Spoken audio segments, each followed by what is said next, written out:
सांख्यिकी सांख्यिकी जो चैप्टर होता है 5th क्लास से लेकर जब तक हम पढ़ते रहते हैं तब तक होता रहता है। इसके अंदर जो 7th class 6th 8th class के अंदर है केंद्रीय प्रवृत्ति की मापें। केंद्रीय प्रवृत्ति की माप 3 है। मैंने अपनी पहली वीडियो में भी बतलाया था। आज फिर दोबारा कुछ बच्चों के क्वेश्चन आए हैं, इस कारण दूसरी वीडियो बनाकर भेज रहा हूँ। समांतर माध्य, माध्यिका और बहुलक। जैसा कि पता है समांतर माध्य जिसे हम मीन कहते हैं, एक्स बार से इसे डिनोट करते हैं।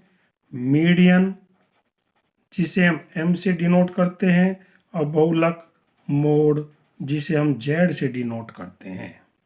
समांतर माध्य सभी संख्याओं के योग को समांतर माध्य कहते हैं, जिसके लिए फॉर्मूला होता है x bar equal to sigma x upon N.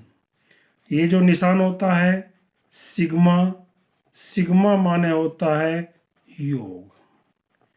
इसी पर आधारित एक क्वेश्चन जो मैंने पहले से ही लिखा है, कक्षा 7 के 5 बच्चों का वजन 56 kg, 42 kg, 40 kg, 38, 52 kg है।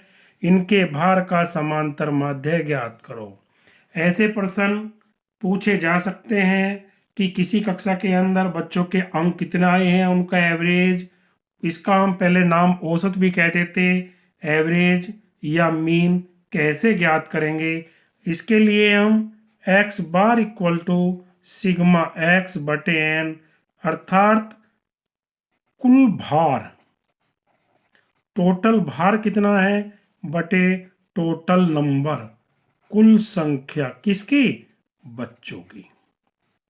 कुल भार कितना है 56 प्लस 42 प्लस 40 प्लस 30 प्लस सारी संख्याओं को जोड़कर जितने बच्चे हैं उससे भाग दे देते हैं, वो उसका समांतर माध्य निकल जाता है, औसत निकल जाता है। इस प्रकार के प्रश्न हल किए जा सकते हैं, जैसे कि आपकी बुक्स के अंदर भी दिया हुआ है। कई कई एक्सरसाइज दी होती हैं कि कुछ मजदूरों की मजदूरी इतने इतने रुपये हैं, तो बताइए औसत मजदूरी क्या होगी या उनका समांतर माध्य क्या होगा। मैं एक क्वेश्चन जिसके अंदर संख्याएं, बहुत अधिक संख्याएं दी होती हैं, उसके बारे में तीनों चीज समांतर माध्य भी, माध्यिका भी और बहुलक भी, क्योंकि जो व्यक्तिगत श्रेणी थी, श्रेणियां 3 तरह की होती हैं, व्यक्तिगत, डिस्क्रीट और कंटिन्यूअस। इनमें से जो व्यक्तिगत श्रेणी है उसकी मैं पहले वीडियो बनाकर दे चुका हूं। आज मैं एक ऐसी जिसके अंदर संख्याएं अधिक होती हैं, जैसे एक संख्या दी हुई है पद और बारंबारता।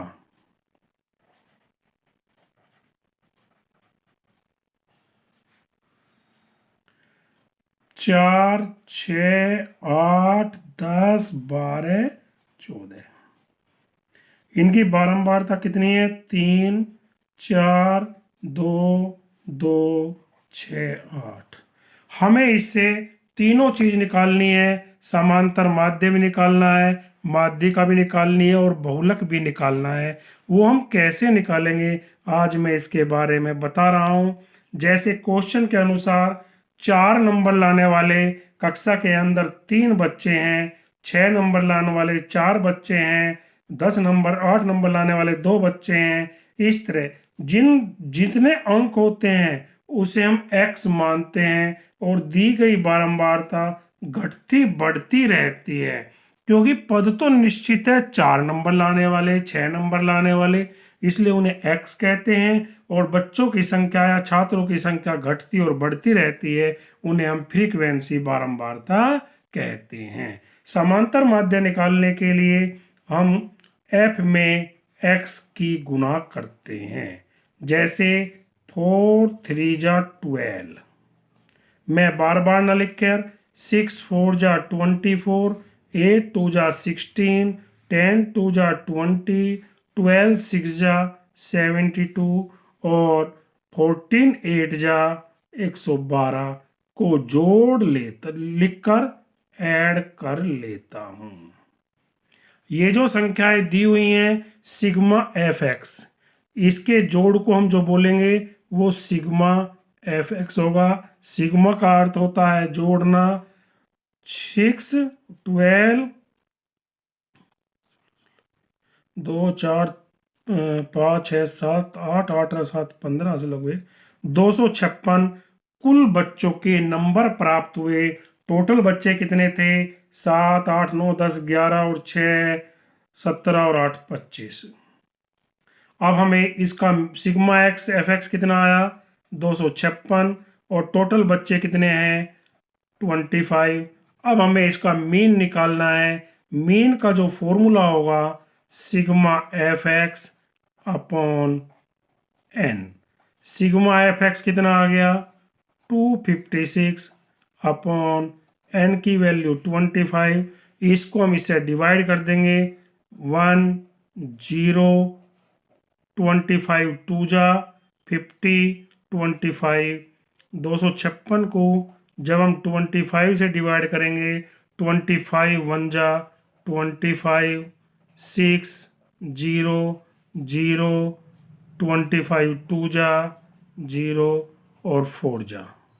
तो इसका आंसर आ गया 10.2 नंबर उनका एवरेज होगा, उनका समांतर माध्य होगा। इस प्रकार से जो इंडिविजुअल वाली श्रेणी के सवाल होते हैं, जैसा कि मैंने ये क्वेश्चन बताया था, इनके लिए डायरेक्ट जोड़कर दिए हुए बच्चों की संख्या से भाग दे देते हैं। जो संख्याएं पदों के रूप में दी हुई होती है उन दोनों की मल्टीप्लाई करके उनको ऐड कर दी हुई फ्रीक्वेंसी से डिवाइड कर दें तो वह हमें मीन प्राप्त हो जाता है। यदि एक क्वेश्चन इसी सवाल का यदि मैं मोड निकालना चाहूं, मोड किसे कहते हैं? जिसकी फ्रीक्वेंसी सबसे ज्यादा होती है। हम देखते हैं 4 नंबर लाने वाले 3 बच्चे हैं, 6 नंबर लाने वाले 4 बच्चे हैं, सबसे अधिक यहाँ 14 नंबर लाने वाले 8 बच्चे हैं। इसलिए इस सवाल का जो मोड होगा, जो इस सवाल का बहुलक होगा, वो 14 होगा। जिस संख्या की बहुलता सबसे अधिक होती है उसे हम मोड कहते हैं। अब मैं एक क्वेश्चन मीडियन के बारे में भी बता दूं। जब संख्याएं फ्रीक्वेंट इसके रूप में दी हुई होती हैं तो हम मीडियन कैसे निकालते हैं, एक क्वेश्चन के द्वारा हम यह भी जानेंगे। जैसे ये x लिखा हुआ है, ये f लिखा हुआ है।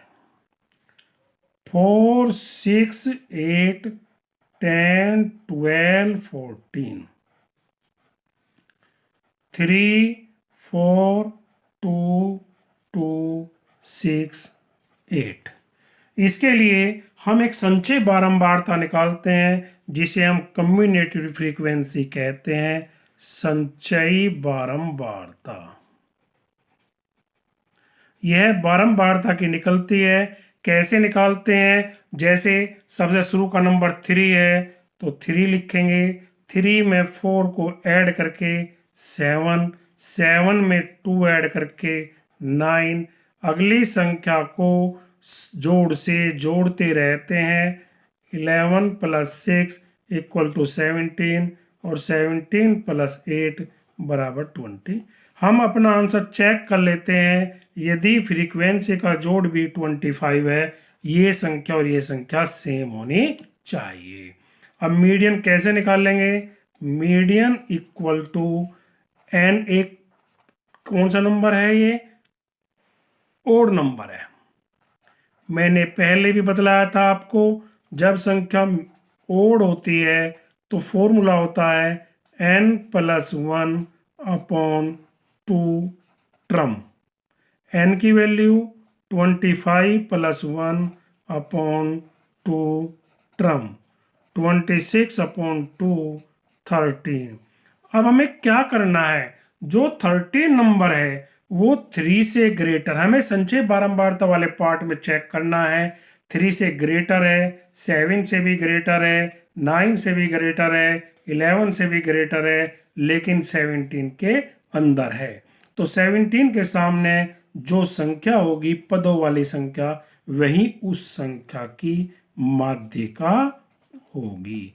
इस प्रकार से माध्यिका की जांच करते हैं। यदि इवन नंबर होता तो हम फॉर्मूला क्या लगाते, median equal to 1/2 n/2 term n/2 + 1 term. मान के चलो ये संख्या का जोड़ 26 होता, कितना होता 26, जो एक सम संख्या थी। यदि n की वैल्यू 26 है तो 26/2 कितनी आ गई 13 टर्म, 26/2 + 1 कितनी होगी 14 टर्म। अब हम जांचेंगे 13 टर्म किसके अंदर है और 14 टर्म किसके अंदर है, उन दोनों को प्लस करके 2 का डिवाइड कर देंगे। सपोज करो ये ही 26 संख्या है तो 13 भी 12 में है और 14 भी 12 में है। 12 + 12 = 24/2 = 12। इस प्रकार से हम मीन मीडियन मोड के बारे में क्वेश्चनों को हल करते हैं। ये 6, 7, 8 की सभी बुक्स के अंदर प्रश्न दिए हुए हैं, इनको हमें अच्छे तरीके से करना है। यदि कोई प्रश्न समझ में नहीं आता है कमेंट बॉक्स के अंदर लिख देना है। मैं जैसे कि पिछली दफे बच्चों ने कहा था उसी के अनुसार दोबारा वीडियो बनाकर भेज रहा हूँ। जो बात समझ में ना आए लिख देना। मेरे चैनल को सब्सक्राइब कर लो, जिससे कि जितनी भी वीडियो बेसिक शिक्षा परिषद की कक्षाएं आती हैं वे समय समय पर आपको जल्द से जल्द मिल सकें। धन्यवाद।